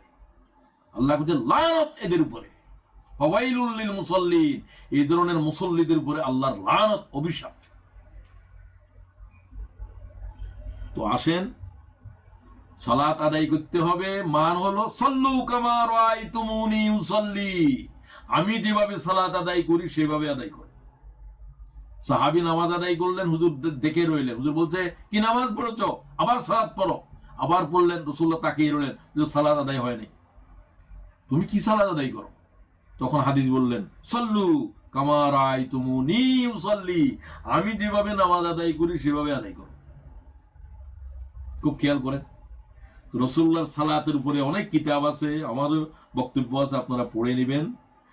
আর সালাতের মান হলো সল্লে সালাতু মাওয়াদ্দাইন, হুজুর বলেন জীবনের আখেরি নামাজ পড়িবা, যে নামাজ পড়িবা।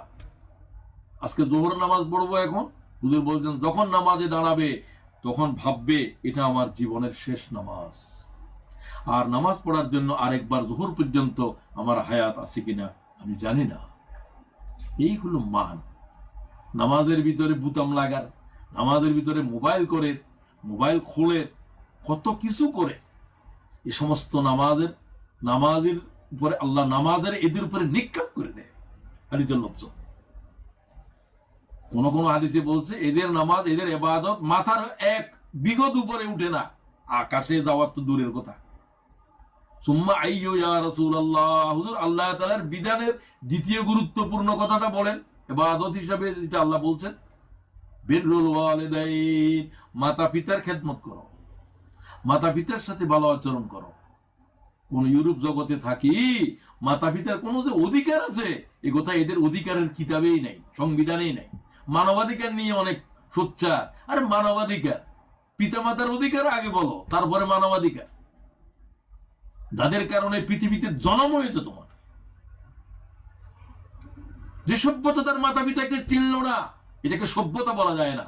পশু তার মাতা পিতাকে চিনে না, বড় হয়ে গেছে, কোনটা বাপ কোনটা মা এটা কুকুরেও চিনে না, শিগালেও চিনে না, হাতিও চিনে না, এরা চিনে না। কিন্তু এদের দুগ্ধ পুষ্য পর্যন্ত মারে অন্তত চিনে।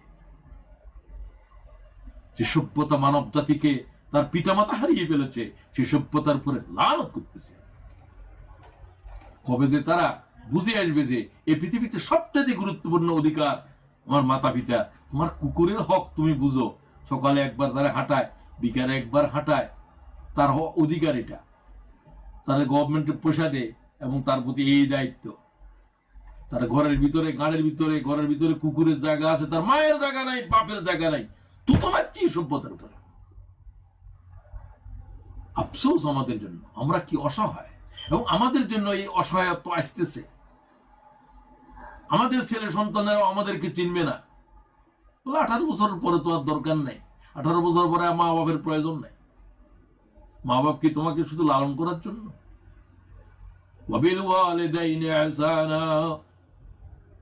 আমি আর মাতা পিতার হক আদায় করতে গেলে অনেক সময় চলে যাবে, সেদিকে গিয়ে বললাম না।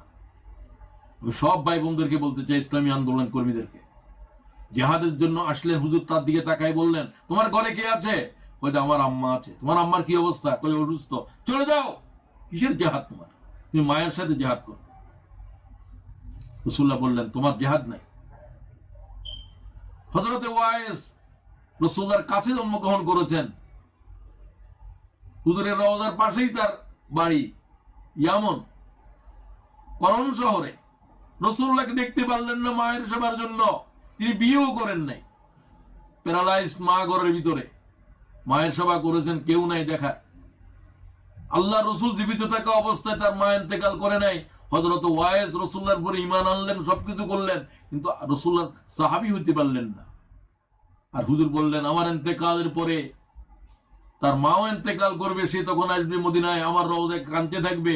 তোমরা যারা জীবিত থাকবে তারা ওয়াইজের কাছে দোয়া চাইবে। ওয়াইজ যা আল্লাহর কাছে চাইবে আল্লাহ তাই দিবে।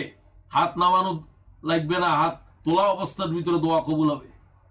হযরত ওমর জমানায় আসছিলেন, হযরত ওমর বললেন আপনি আমার জন্য দোয়া করেন। আমি কি দোয়া করব? তোমরা তো আল্লাহ রাসূলের সাহাবী। বলছেন না, রাসূলুল্লাহ বলতে ওয়াইজের কাছে দোয়া চাইবে। তার মায়ের দোয়া, সেই ওই জাতের ওলি হয়েছে, আল্লাহ প্রিয় হয়েছে, তার দোয়া চাইতে দেরি, কবুল হইতে দেরি। সে মাতা পিতাকে আপনি চিনলেন না, আপনি অমুক হুজুরের হাতে যান, তমুক হুজুরের বয়ান শুনেন, কি কি শুনেন, কত কিছু করেন, শুনেন, কোনো আপত্তি নাই। আপনি জানেন না যে আপনার মাতা পিতার হক পয়গম্বরের চাইতে বেশি। সুবহানাল্লাহ ওয়া বিহামদিহি। বুঝেছেন আপনি? বুঝেছেন? বুঝেন নাই অনেকেই। এরপরে আমি বলতে চাই সুম্মা আইয়ু। সাহাবী বলে হুজুর আর একটা কথা বলেন, আল্লাহর গুরুত্বপূর্ণ নির্দেশ, আল জিহাদ ফি সাবিলিল্লাহ, আল্লাহর দ্বীন কায়েমের যুদ্ধ করো। দেখেন, একটা আল্লাহর হক সালাত, আর একটা দ্বীনের হক মাতা পিতার হক। রাসূলুল্লাহ বলেন আল্লাহর সমস্ত নির্দেশের এইটা হলো যে মহকম, এই তিনটা কথা হলো যে সবকিছুর মূল। আমাদের ভাইদেরকে বলতে চাই, মাতা পিতাকে যারা অবহেলা করো, কেউ বউয়ের কারণে, কেউ শ্বশুর বাড়ির কারণে, ইসলামী আন্দোলন, তাম জিন্দিগির ইসলামী আন্দোলন কোনো কাজে আসবে না। তুমি লিখে নাও এটা, তাম জীবনের ইসলামী আন্দোলন খোদার পথে জীবন দেওয়াও কোনো কাজে আসবে না। তোমার আব্বা আম্মা যদি তোমাকে লানত করে, মা বাবার রেখে এসছে পিএইচডি হোল্ডার বলে,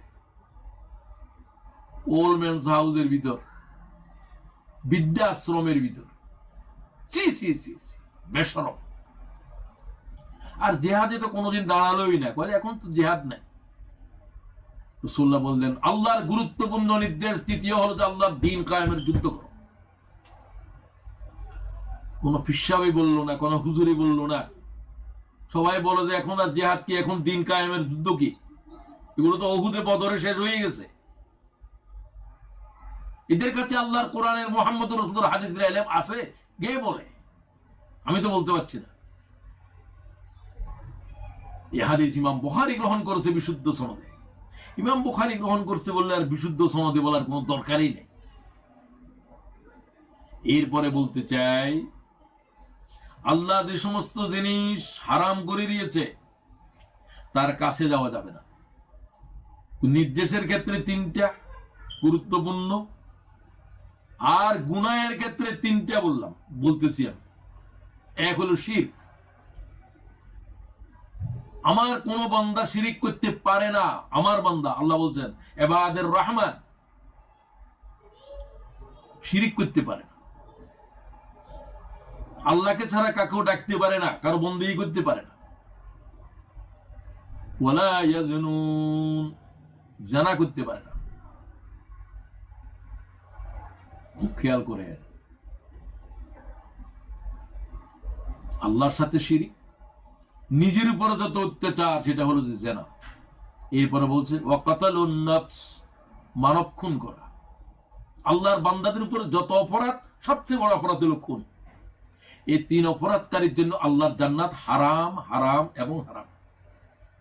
হ্যাঁ, অপরাধকারীরা যদি তওবা করে, ইল্লা মান তাবা ওয়া আমানা ওয়া আমিলা আমালান সালিহা ফাউলাইকা ইউবাদদিলুল্লাহু সাইয়্যাতিহিম হাসানাত ওয়া কানা আল্লাহু গফুরার রহিমা। যারা এই অপরাধসমূহ করার পরে শিরিকের মতো গুনাহ করে ফেলছে, জেনার মতো অপরাধে লিপ্ত হয়েছিল, মানব খুনের সাথে জড়িত হয়েছিল, কোন নিরপরাধ মানুষের খুন করা হোক এ কথা বলছে, মুখে বলছে, কাগজে লিখেছে, স্লোগান দিয়েছে, সেও খুনি। একটা মানব খুন করা আল্লাহর কাছে সমগ্র পৃথিবী জ্বালাই দেওয়ার থেকে ভয়ঙ্কর। এইরকম অপরাধ করার পরেও যদি তওবা করে, তওবাতুন নসুহা, কাঁদে, আবার ঈমান আনে, সদকা করে, নেকামল করে, আল্লাহ তার গুনাহ এটাকে নেকামল বানায় দেয়। শিরিক এটাকে, জেনা এটাকে, কতল করা এটাকে নেক আমল বানায় দেয়। আমি বহু জনের জিজ্ঞাসা করলাম এটারে আবার নেকামল কেমনে বানায়? অনেকেই বলতে পারলেন না। হ্যাঁ, এটাকে এইভাবে বানায়, এটা যখনই মনে করে তখনই কাঁদে, যখনই মনে করে তখনই কাঁদে। এই তিনটা গুনার থেকে বেঁচে থাকাটাই হলো যে গুনার থেকে বেঁচে থাকাটার মান। আর গুলোর কথা পরে, মাত্র তিনটা নির্দেশের কথা বলছি, তিনটা নিষেধ থেকে বেঁচে থাকাটা। যত নিষেধ আছে সবকিছু, গুনাহে কবিরা 700-এর উপরে আছে, আমি মাত্র তিনটা বলছি। আল্লাহ তাআলার নির্দেশও অনেক আছে, আমি মাত্র তিনটা বলছি, হাদিস থেকেই বলছি। আর এটা তো কোরআন থেকেই বলছি। সূরা ফুরকান, ওর থেকে যে বললাম যে তিনটা, এবং এটার 67 নম্বরের আছে ইল্লা মান তাবা ওয়া আমানা ওয়া আমিলা আমালান সালিহা। যারা এই জাতীয় গুনাহ করার পরে আল্লাহর কাছে কেঁদেছে, আল্লাহ তাকে ক্ষমা করে দেবে। ক্ষমা নিয়ে যান, ক্ষমা ছাড়া কবরে যাওয়ার কোনো সাধ্য নাই। এরপরে আসেন, ইসলামী আন্দোলন কর্মীদের গুরুত্বপূর্ণ আরেকটি মান হলো, আরেকটা গুণ হলো, যে গুণের মান তো পরে, আগে গুণ হলো দায়ী হওয়ার যোগ্যতা অর্জন করেন। বি এ দায়ী ইলাল্লাহ ফর হোল টাইম, 24/7 সার্বক্ষণিক দায়ী হয়ে যাও। সময় পেলাম কিছুদিন, কিছু একজনের কথা বললেন, না না, এই সমস্ত অকেশনাল দায়ীদের কোনো দরকার নেই। না, সব কাজের উপরে, সব কথার উপরে আল্লাহর দিনকে অগ্রাধিকার দাও। আল্লামা মওদুদী সাহেব বিবাহে বলেন, দিন কো তরজি দেনা, দিন কো তরজি দেনা। সবকিছুর উপরে আল্লাহর দিনকে তরজি দাও, গুরুত্ব দাও। নবীরা এসেছে দিনের জন্য, নামাজের জন্য, রোজার জন্য নয়। লিইউযহিরাহু আলাদ দীনি কুল্লি, সে দিনের দাওয়াত দাও, সে দিন কায়েম করার যুদ্ধ করো, সে দিন কায়েমের সাথে সম্পৃক্ত হও, সংগঠনে থাকো। ইসলামী আন্দোলনে থাকা কি ফরজ? ফরজের উপরে কিছু দেখলে সেটা ফরজ, মানে ফরজের ভিতরে গুরুত্বপূর্ণ ফরজ আছে, যে ফরজ ওই সব ফরজ গুলোকে নাকচ করে দেয়। আল্লাহর দিনের যুদ্ধ করা, আল্লাহর দিনের প্রতিষ্ঠা করার সংগ্রাম করা নামাজের চাইতে গুরুত্বপূর্ণ, রোজার চাইতে গুরুত্বপূর্ণ, হজ্জ বাইতুল্লাহর চাইতে গুরুত্বপূর্ণ, ঈমান ছাড়া আর সবকিছু চাইতে গুরুত্বপূর্ণ। আমি কোথায় বলেছিলাম যে আল্লাহর দিন কায়েম যেমন সমস্ত আল্লাহর হুকুমকে মুলতবি করে দে, আর তোমরা এটাকে মুলতবি করে দিছো। কি আজীব কথাই হলো। ইসলামী আন্দোলনের দায়িত্বশীলদেরকে বলতে চাই, এই আন্দোলনে বায়াতবদ্ধ হওয়া কি জন্য প্রয়োজন, তুমি এটার থেকে বুঝো। সাহাবায়ে কেরাম বলছেন, আমরা রাসূলুল্লাহর হাতে হাত দিয়ে বায়াত গ্রহণ করেছিলাম আল্লাহর দিন কায়েম করার যুদ্ধ করব। বুখারী, নাহনুল্লাযী বায়াউ মুহাম্মাদা আলাল জিহাদ মা বাকিনা আবাদা। আমরা আল্লাহ রাসূলের হাত দিয়ে বলেছিলাম যে ইয়া রাসূলুল্লাহ, আমরা নিঃশ্বাস থাকা পর্যন্ত আল্লাহর দিন কায়েমের যুদ্ধ করব। আপনি কোন নিঃশ্বাস থাকা দূরের কথা, আপনি তো জিন্দেগি তো আল্লাহর দিন কায়েমের জন্য কোনোদিন চিন্তাও করেন নাই। তো ওই ব্যক্তি কি হবে কিয়ামতের দিন? নামাজ রোজা তো অনেক আছে, কিন্তু দিন কায়েমে কোনো চিন্তাও নাই, কোনোদিন দিন কায়েমের সংগঠনের কাছেও যায় না। কথা, এরা তো দুনিয়াদার, ক্ষমতা চায়। কত বড় দুশ্মন তুমি আল্লাহর দিনের। সাহাবায়ে কেরাম বলছেন, আমরা রাসূলুল্লাহর হাতে হাত দিয়ে বায়াত গ্রহণ করে বলছি, আমরা মরণ পর্যন্ত আল্লাহর দিন কায়েমের যুদ্ধ করব। বুখারীর রওয়ায়াত, আখতারাহুমুল্লাহু লিসুহবাতি নবীহি। আব্দুল্লাহ ইবনে মাসউদের হাদিস শুনেন, আখতারাহুমুল্লাহু লিসুহবাতি নবীহি ওয়া লিইকামাতি দীনিহি। আমাদেরকে আল্লাহ তাআলা বাছাই করেছেন, আমাদেরকে দুই জিনিস দিয়েছেন, রাসূলুল্লাহর সাথী হওয়ার নিয়ামত দিয়েছেন, এবং আমাদের কাজ ছিল ওয়া লিইকামাতি দীনিহি, আল্লাহর দিন কায়েমের যুদ্ধ করা। উমা, আপনি তো খালি জিকির করেন, জিকির করেন, জিকির করার জন্য তো কোনো নিষেধ নাই। আপনি কি আল্লাহ তাআলার দিন কায়েমের যুদ্ধ করেন? দিন কায়েমের জন্য কোনোদিন চিন্তা করেছেন? এই অবস্থা যদি দুনিয়া থেকে চলে যান, আপনার খবর কি হবে? আমি আল্লাহ রাসূলের জবান থেকে বলতেছি। ইমাম মুসলিম হাদিস নিয়েছেন, মাম্মাতা ওয়ালাম ইয়াকজু ওয়ালাম ইউহাদ্দিস বিহি নাফসুহু মাতা আলা শুবাতিন মিনান নিফাক। যে জিহাদ করলো না, জিহাদ মানে মারামারির নাম জিহাদ নয়, লাঠালাঠির নাম জিহাদ নয়, জিহাদ মানে প্রচেষ্টা। কিভাবে আল্লাহর দিন দুনিয়ার উপরে আসবে এই চিন্তা করাও জিহাদ, চিন্তা এটাও জিহাদ।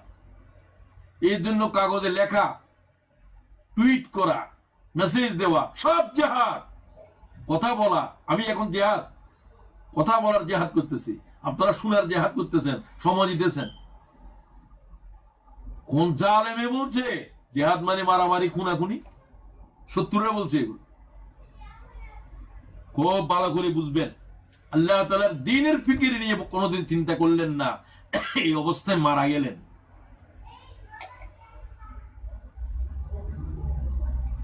আপনার সম্পর্কে রাসূলুল্লাহ বলেন, মাতা আলা শুবাতিন মিনান নিফাক, ওই ব্যক্তির ঈমানের উপরে মৃত্যু হয় নাই। এই ফতোয়া আমি দিচ্ছি না, মুহাম্মদুর রাসূলুল্লাহ। এই ব্যক্তি নেফাকের উপরে মৃত্যুবরণ করেছে। কারণ জিহাদ যার কাছে নাই, জিহাদের চিন্তা নাই, তার কাছে ঈমান নাই, ঈমান নাই, ঈমান নাই।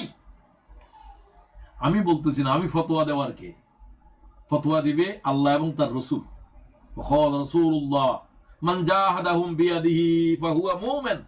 যে হাত দিয়ে যুদ্ধ করেছে ফিলিস্তিনের মুজাহিদেরা, গাজার মুসলমানেরা, তাদের আজকে জিহাদ হলো কেতাল, তাদের জিহাদ হলো আজ ক্ষেপণাস্ত্র। কারণ তারা শত্রু ওই অবস্থায় তাদের উপরে হামলা করতেছে, তাদের যা আছে তা নিয়ে যুদ্ধ করতে হবে। তাদেরকে এখন দাওয়াতের যুদ্ধ নাই, তাদের এখন লড়াই, হাতের যুদ্ধ। দুই, ওমান জাহাদাহুম বিলিসানিহি, হাত দিয়ে যুদ্ধ করার অবস্থায় নাই। আমি হাজার হাজার মাইল ফিলিস্তিন থেকে দূরে, আমার জন্য, তাদের জন্য কথা বলা, তাদের জন্য অর্থ সহযোগিতা করা, তাদের জন্য টুইট করা, তাদের জন্য সারা দুনিয়ার আজকে বিশ্ববিদ্যালয়ের, আমেরিকার বিশ্ববিদ্যালয়ের ছাত্ররা আজকে যে হাত তুলতেছে ফিলিস্তিনের মুজাহিদদের জন্য, মুসলমানদের কোনো চেতনা আছে? দক্ষিণ আফ্রিকার মানবাধিকার লঙ্ঘনের জন্য আন্তর্জাতিক আদালতে গিয়েছে মুসলমান, তোদের অবস্থা কি? তোদের উপরে খোদার কহর গজব আর কত আসবে? কই হারামাইনের ইমামেরা কোথায়? হারামাইনের খাদেমেরা কোথায়? 35,000 থেকে 40,000 নরনারী, প্রায় 15,000-এর উপরে শিশু শহীদ হয়ে গেছে, তাদের রক্ত কলকল করে বয়ে যাচ্ছে ওই জমিনের উপরে। আপনার একটা আওয়াজও নাই। আপনি বায়তুল্লাহতে গিয়ে উমরা করেন, আরে তারা এখন বায়তুল্লাহতে গিয়ে উমরা করো, হাজার হাজার টাকা খরচ করে নফল উমরা করতেছ, বায়তুল্লাহতে এতেকাফ করতেছ, তোমরা গুমরা হয়ে গেছো। পাকিস্তানের শুধুমাত্র তকি উসমানী বলেছে, যারা এরকম রমজান, এই গত রমজানে তারা বলছেন যে যারা বায়তুল্লাহতে যাওয়ার নিয়ত করেছো লাখ লাখ টাকা খরচ করে, সব টাকা তোমরা গাজার মুসলমানদের জন্য পাঠাও। এই একটা মাত্র মুফতি তমাম দুনিয়া আমার কানে এসেছে, পাকিস্তানের তকি উসমান। তিনি বলছেন টাকা ফেরত নাও, তোমাদের জন্য আজ ওয়ামা লাকুম লা তুকাতিলুনা ফি সাবিলিল্লাহি ওয়াল মুস্তাদাফিন মিনার রিজাল ওয়ান নিসা ওয়াল বিলদান। নারীদের চিৎকার, শিশুদের চিৎকার আল্লাহর আরশ কাঁপতেছে রাফার মুসলমানদের জন্য। 25 লক্ষ মানুষ শরণার্থী হয়ে সেখানে এখন হামলা শুরু করেছে। কি জাতির বর্বর এই অসভ্য জাতিরা, তাদের বিরুদ্ধে কোনো কথা পর্যন্ত বলা যাচ্ছে না। সুতরাং তাদের বিরুদ্ধে কথা বলার জন্য আজ আল্লাহ তাআলা আমেরিকার সমগ্র বিশ্ববিদ্যালয়ের অক্সফোর্ড, ক্যামব্রিজে শুরু হয়েছে আন্দোলন। এটা এই আন্দোলন আল্লাহ ছড়িয়ে দিয়েছে। আপনাকে আমাকে সেই যুদ্ধে শরীক হতে হবে, দ্বীনের দাওয়াত দিতে হবে, দায়ী হতে হবে। দায়ী হওয়ার মান কি? কথা বলতে শিখা, কথার ভিতরে জাদু পয়দা করো। ওয়াইন্না মিনাল বায়ানে লাসায়রা, হুজুর বলেন যে অনেকের কথার ভিতরে জাদু আছে। দায়ী তারাই যাদের কথার ভিতরে জাদু আছে। মৌলানা সাইদি সাহেবের কথা শুনছেন, যাদের কথা শুনলে মানব হৃদয় পাল্টে যায়। আল্লাহ আমাদেরকে সেই জাতের কথা বলার তৌফিক দাও। ভাষা শিখতে হবে, ভাষা আমাদের ভাষা নয়, যাদের কাছে দাওয়াত দিবেন তাদের ভাষা, তাদের ভাষায় আল্লাহ সব পয়গম্বরদেরকে পাঠাইছে জমিনে, শুধু রসুল মোহাম্মদ রসুল্লাহ ছাড়া। কারণ তিনি বিশ্ববাসীর জন্য বিশ্ববাসীর ভাষা নিয়ে আসেন নাই, তিনি শুধু আরবি ভাষা নিয়ে আসছেন। সে ভাষা সবাইকে শিখতে হবে, কোরআন শরীফ এই ভাষাতেই থাকবে। আর সব পয়গম্বরকে কওমের ভাষা দেওয়া হয়েছে। আপনাকে ইউরোপের যে জায়গাতে থাকেন আপনি, তাদের ভাষা শিখা আপনার জন্য জরুরি। তাদের রিজিক খান, তাদের দেশে চাকরি করেন। আমার দেশ আমার জায়গা দিল না, এরা জায়গা দিল, এদের কাছে আল্লাহর দিন পৌঁছায় দেওয়া কি আমার উপর ফরজ নয়? 24 ঘন্টার দায়ী হয়ে যান, রাত্রে দিনে। সূরা নূহ আলাইহিস সালাম বেশি দায়ী ছিলেন। আল্লাহ তাআলা তিনি বলেন, ও আল্লাহ, আমি দিনে দাওয়াত দিয়েছি, রাত্রে দাওয়াত দিয়েছি, সকালে দাওয়াত দিয়েছি, বিকালে দিয়েছি, একাকী দিয়েছি, জমা করে করে দিয়েছি। আপনাকেও সেভাবে দিতে হবে। রাব্বিনি দাউতুহুম জাহারা রাব্বিনি আ'লানতু লাহুম ওয়া আসরারতু লাহুম ইসরারা। আল্লাহ, আমি একাকী দাওয়াত দিয়েছি, টার্গেট করে করে, আল্লাহ জমা করে করে, মিটিং করে করে দাওয়াত দিয়েছি। খুব খেয়াল করেন তো, সকালে বিকালে রাত্রে দিনে। রাব্বিনি দাউতু কওমি লাইলান ওয়া নাহারা, আমি দিনেও দিয়েছি, লাইলেও দিয়েছি, রাত্রেও দিয়েছি। তাহলে 24 ঘন্টায় দাওয়াতের ভিতরে দেখতে হবে। দাওয়াতটা আপনি দিচ্ছেন যে সে যেন জানবেন। আপনার বন্ধু কথাবার্তা বলতেছেন, তারা শেষে দিয়ে বলে দিলেন যে ও ভাই, ফিলিস্তিনের মুসলমানদের জন্য কি আমাদের কিছু করার নাই? আপনি দাওয়াত পৌঁছে দিলেন। ও ভাই, আমরা যে ঈমান আনলাম, মুসলমান হলাম, আমার আওলাদ, আমার বাল বাচ্চাগুলো কি মুসলমান থাকবে এই দেশে? এই ব্যাপারে কি আমার কোনো চিন্তা ভাবনা আছে? তাদের তো চাকরির ব্যাপারে চিন্তা নাই, তাদের থাকার ব্যাপারে চিন্তা নাই, তাদের ঈমানের ব্যাপারে কি চিন্তা নাই? আপনি তার কাছে দাওয়াত পৌঁছে দিচ্ছেন, সে জানতেছেও না। এইভাবে 24 ঘন্টার দায়ী হয়ে যান। দাওয়া দিতে দিতে ঘুমাইতে হবে, কলমের যে হাত শুরু করেন, কিছু লিখতে শিখেন, বলতে শিখেন, এবং অন্যদের কথা, অন্যদের বক্তব্যগুলোকে পৃথিবীর মানব জাতির কাছে আপনি জানেন না, যে জানে তার কথা পৌঁছে দিন। আজকে আলোচনা শুনতেছেন, এই আলোচনাকে বহন করে নিয়ে যান, এই আলোচনা আরেকজনকে শুনান।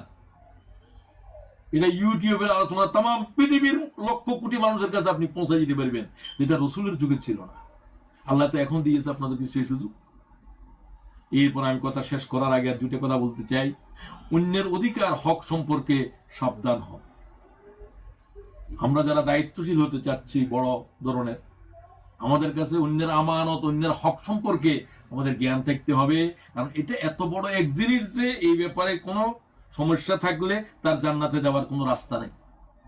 রাসূলুল্লাহ সাল্লাল্লাহু আলাইহি ওয়াসাল্লাম মুর্দার সামনে একটা জিজ্ঞাসা করতেন তার কোনো ঋণ আছে কিনা। কয়ে আছে। কয় তোমরা জানাজা পড়ো। আমি জানাজা পড়বো। রাসূলুল্লাহ কোনো ঋণগ্রস্ত ব্যক্তির জানাজা পড়েন নাই। এক সাহাবী বললেন, হুজুর আপনি জানাজা না পড়ে চলে গেলে এই লোকের কি হবে? কি হবে সেটা তো আমার কিছু করার নেই। হ্যাঁ, তোমরা কেউ যদি তার ঋণ পরিশোধ করার দায়িত্ব নাও, আমি জানাজা পড়বো। একজন বললেন, হুজুর সে আমার আত্মীয়, তার ঋণ আমি পরিশোধ করব। হুজুর বললেন, যে দায়িত্ব নিচ্ছ এখন দায়িত্ব তার উপর। রাসূলুল্লাহ জানাজার নামাজ পড়লেন। সুতরাং আপনার কাছে আরেকজনের হক, বোনের হক দেন নাই, বউয়ের হক আদায় করেন নাই, 40 বছর সংসার করেন না, যে স্ত্রীর মোহর আদায় করেন নাই। আপনি জানেন না যে মোহর না দিলে বিয়ে জায়েজ নাই? হ্যাঁ, বলো তো আমি তো কিছু দিয়েছি। মশলা তো সেটা জানেন, কিছু দিলেও চলবে, আটটা পরে দিবেন। পরে দিবেন যে কি আপনার 80 বছরেও কি পর আসলো না? হয় দিতে হবে, তা না হলে তার সাথে তারা কোনো না কোনো পর্যায়ে তার মোহর আদায় করে দেন, কিছু সম্পত্তি তার জন্য নিয়ে নেন। অথবা সে যদি বলে যে তোমাকে আমার মোহর দিতে হবে না, আমি তোমারে ক্ষমা করে দিলাম, তাহলে হানিয়া মারিয়া, তুমি আনন্দের সাথে সেটা গ্রহণ করো। তো সেরকম হইতে হবে। বউ গজে তো সে তো আমার কোনোদিন টাকা দেও নাই, কিসের আমার মোহর আদায় করে? তার সাথে প্রত্যেক দিন আমার এগুলো নিয়ে দরবার চলে, ঘরে ঘরে ভায়োলেন্স চলে, ডোমেস্টিক ভায়োলেন্স। বউর সাথে যাবে তো তুমি খালি হের হক চাও, তুমি তো 1 নম্বর হক আদায় করো না মিয়া। স্ত্রীর কোনো হকেই আদায় করো নাই, মা বাপের হকও আদায় করো নাই, স্ত্রীর হকও আদায় করো নাই, ছেলে মেয়েদেরকে আল্লাহ দিন শিখানো যে হক তাদের ছিল মাথা পিতার উপরে, সে হকও আদায় করো নাই। তুমি তো হকের মামলা, তারা হকের মামলার জবরদস্ত আসামি। হুজুর বলেন যে সবচেয়ে গরিব লোককে? সাহাবীরা বললেন, হুজুর যার টাকা পয়সা নাই। হুজুর বলেন, না, সবচেয়ে গরিব লোক যে অনেক আমলের পাহাড় নিয়ে উঠবে, কিন্তু হকদারেরা সবকিছু বাদী হবে আল্লাহর সামনে। হুজুর আমারে কষ্ট দিয়েছিল অন্যায় ভাবে। তাই নাকি? দিয়েছিলা? তো এখন কি দিবা? এখন তারে নেকি দাও, আল্লাহ ঠিক করে দিবেন কি পরিমাণ নেকি দিতে হবে, কি পরিমাণ টর্চার করছিলা, তারে গালি দিছিলা, তার বদনাম করছিলা, সব কিছুর দাবি পূর্ণ হবে আজকে আমাদের মাঠে। সব হকদারের হক দিতে দিতে দিতে দিতে আর কিছু নাই। আরো তো হকদার রয়েছে, তোমার তো আর নেকি নাই, নেকির পাহাড় খতম হয়ে গেছে। এখন তার গুনাহ নাও, আল্লাহ ঠিক করে দিবেন এই অপরাধের জন্য, তার উপরে এই জুলুমের জন্য কি পরিমাণ তার গুনাহ তুমি তোমার নিতে হবে। হুজুর বললেন, সবচাইতে গরিব হলো সে যে নেকির পাহাড় উড়ে গেল, সে অন্যের গুনাহ নিয়ে জাহান্নামে নিক্ষিপ্ত হলো। এই কথাটাকে ভালো করেই বুঝার চেষ্টা করেন। সূরা নেসার 36 নম্বর আয়াতটা পড়ে নিয়ে, এখানে আল্লাহ 10টা হক বর্ণনা করেছে। আল্লাহর হক কি, মাতা পিতার হক কি, প্রতিবেশীর হক কি, এতিম মিসকিনের হক কি, খুব খেয়াল করেন। স্ত্রীর হক কি, ওয়াবিনিস সাবিল, আল্লাহর পথে যারা মুহাজির হয়েছে তাদের হক কি, ওয়ামা মালাকাত আইমানুকুম, গোলামদের কি অধিকার। একটা আয়াতের ভিতরে 10টা হক বর্ণনা করা হয়েছে, আর কোনো হকই নেই। আশ্চর্য যে আমাদের পায়ে এরা কিসের দর্শ দেয়।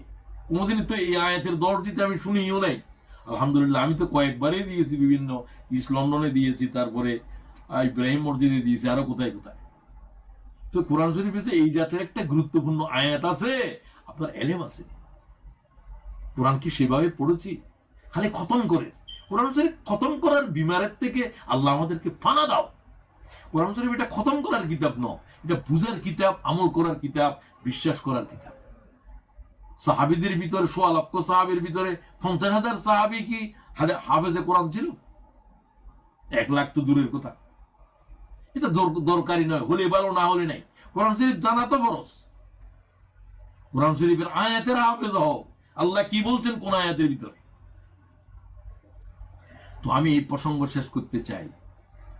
কোন হকদারের হক, হক তো আগেই বললাম, গালি দেওয়াও একটা অন্যের উপরে আমার হক। এক মুসলমানের উপর আরেক মুসলমানের 6টা হক আছে। তো এগুলো আলোচনা করার তোমার সময় নেই, এগুলো আপনি বুঝে নিয়ে এরপরে বলতে চাই, আল্লাহ তাআলা ইসলামী আন্দোলন কর্মীদের সবচেয়ে বড় গুরুত্বপূর্ণ গুণ হলো তাকওয়া অর্জন করা। এর মান কি? এর মান কি? তাকওয়ার মান কি? ইমামে আবু দাউদ প্রায় 4000-এর কাছাকাছি হাদিস লিখে শেষে বললেন যে আমার হাদিসগুলো তোমাদের পড়তে পারবে কিনা তোমরা জানি না, তবে আমি 4টা হাদিস তুলে ধরলাম। আমি তো সবটা বলতে পারবো না, একটাই শুধু বলবো, এই 4টা হাদিস অন্তত পড়ে নিও, আর 4000 হাদিস না পড়লেও। তার ভিতরে একটা কি?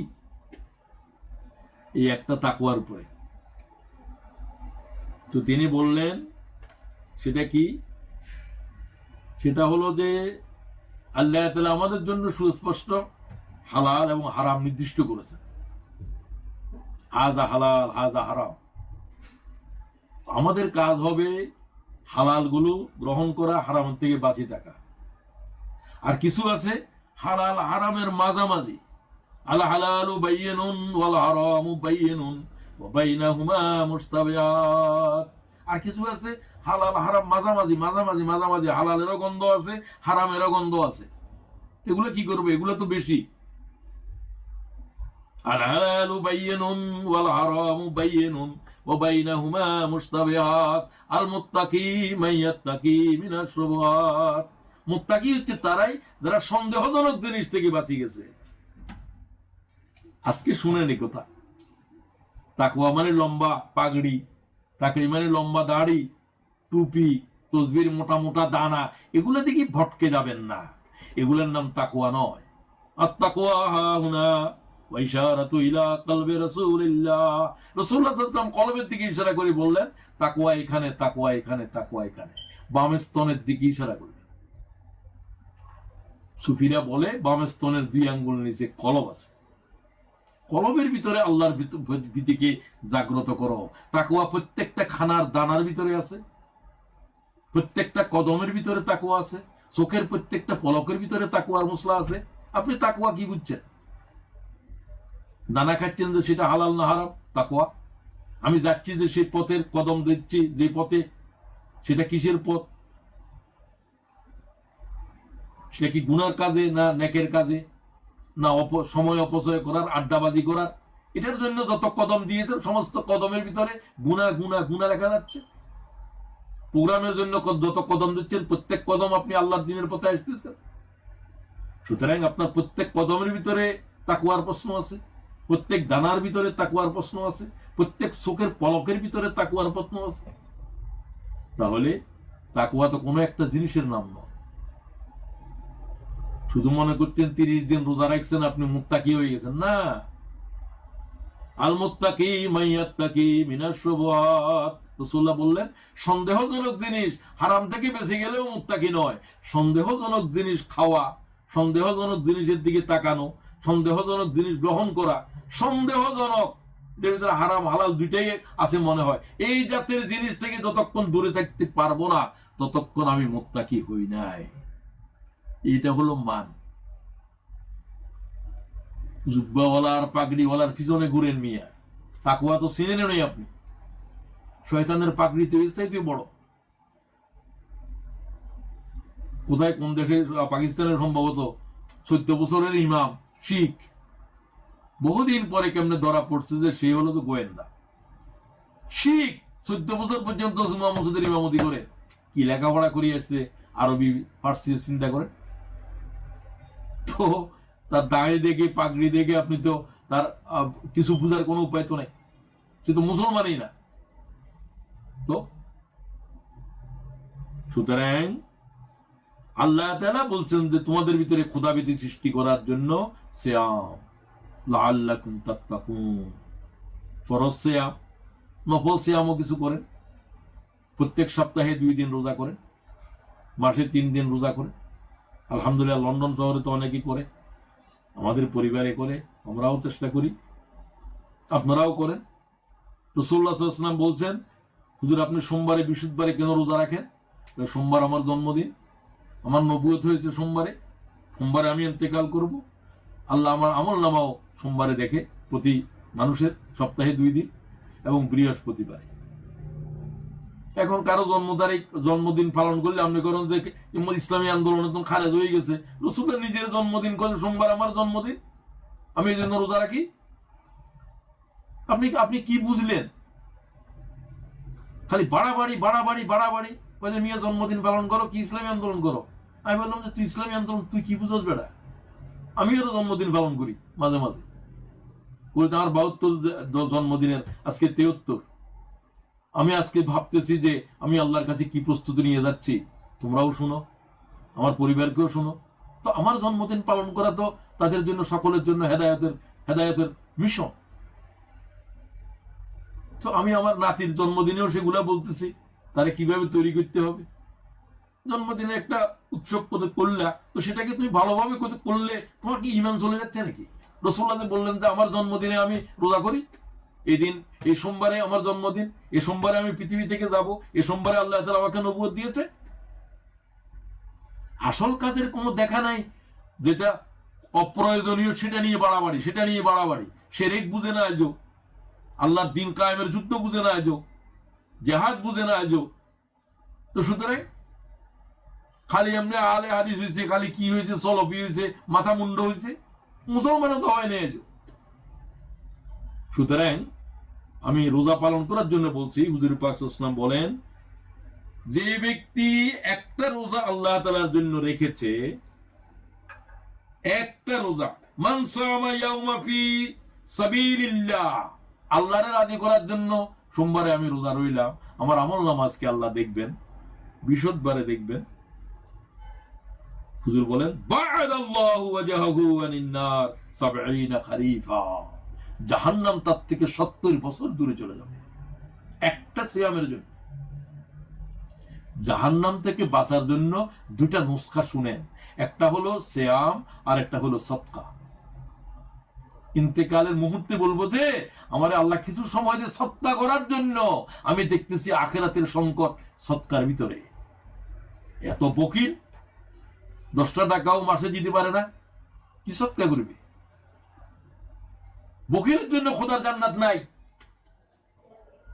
বকিল আল্লাহ থেকে দূরে, জান্নাত থেকে দূরে, মানুষ থেকে দূরে। তো সুতরাং আপনি তো দূরে দূরে দূরে না। হুজুর সাল্লাল্লাহু আলাইহি ওয়াসাল্লাম আবু যরকে দেখে বললেন যে তারা ধ্বংস হয়ে গেছে, তারা ধ্বংস হয়ে গেছে, তারা ধ্বংস হয়ে গেছে।